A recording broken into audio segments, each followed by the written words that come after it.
Hello everyone, কেমন আছো তোমরা সবাই? লিটিল স্টোরি আরও একটি নতুন মিনি ব্লগে তোমাদের সকলকে স্বাগত জানাই। আজকে বেলায় দিদি বেরিয়ে গেল একটা ছোট্ট কাজ সারতে সাইবার ক্যাফেতে।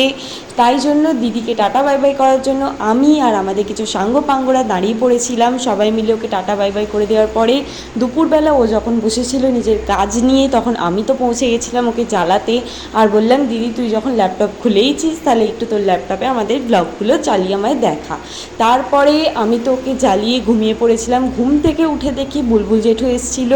আর এই জেঠুটা কে জানো তো? এই জেঠুটা প্রতি বছর পুজোর আগে আমাদের বাড়িতে আসে, মানে দুর্গা পুজোর আগে, বিছানার চাদর টাদর এই সমস্ত কিছু বিক্রি করতে। আর আর মা তো প্রতি বছরই এই জেঠুর থেকে কিছু না কিছু কিনেই থাকে, এই বছরও সেরকমই কিনে নিল। আর তারপরে আমি আর দিদি বেরিয়ে পড়েছিলাম একটুখানি পার্লারের উদ্দেশ্যে। আজকের ব্লগটা এখানেই শেষ করছি, তোমাদের সাথে দেখা হবে আবার এইরকমই একটা পরের মিনি ব্লগে। আজকের মতো টাটা, বাই বাই।